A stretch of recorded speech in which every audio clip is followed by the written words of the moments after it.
তোমরা কি জানো আসলে বাঙালির ঘরে এই সময় কেন মনসা পুজো হয়? চলো আজকে তোমাদের সঙ্গে শেয়ার করি। অনেকদিন আগে চাঁদ সওদাগর নামে এক ধনী বণিক ছিলেন। তিনি ছিলেন শিব ভক্ত এবং মনসা দেবীর পুজো করতেন না। মনসা দেবী চান যে সবাই তাকে পুজো করুক, কিন্তু চাঁদ সওদাগর অস্বীকার করেন। মনসা দেবী বরাবরই চাঁদ সওদাগরকে নানা পরীক্ষায় ফেলতে থাকেন। তার ব্যবসা জাহাজ ভেসে যায়, ধনসম্পদ হারান, ছেলে মেয়েরা মারা যায় সাপের কামড়ে।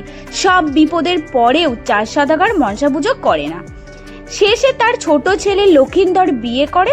বিয়ের রাতে মনসা দেবীর পাঠানো সাপ এসে লক্ষিন্দরকে কামড়ে মারে। লক্ষিন্দরের স্ত্রী বেহুলা স্বামীকে নিয়ে ভাসমান বেলায় বেরিয়ে পড়েন। বেহুলার এই অটল ভক্তি, ধৈর্য আর সৎ পত্নীর ভালোবাসায় দেবতারা সন্তুষ্ট হন। তিনি স্বামীকে জীবিত ফেরত পান। এরপর চাঁদ সওদাগরও বুঝতে পারেন মনসা দেবীকে না মানলে শান্তি মেলে না। তিনি মনসা পূজা দেন। তখন থেকেই বাংলা আর মনসা মাতার পূজা বিশেষভাবে প্রচলিত হয়। আর তোমরা কি জানো এই ব্রতকথা সাধারণ পূজার দিন কেন পাঠ করা হয় বা এর মূল শিক্ষা কি?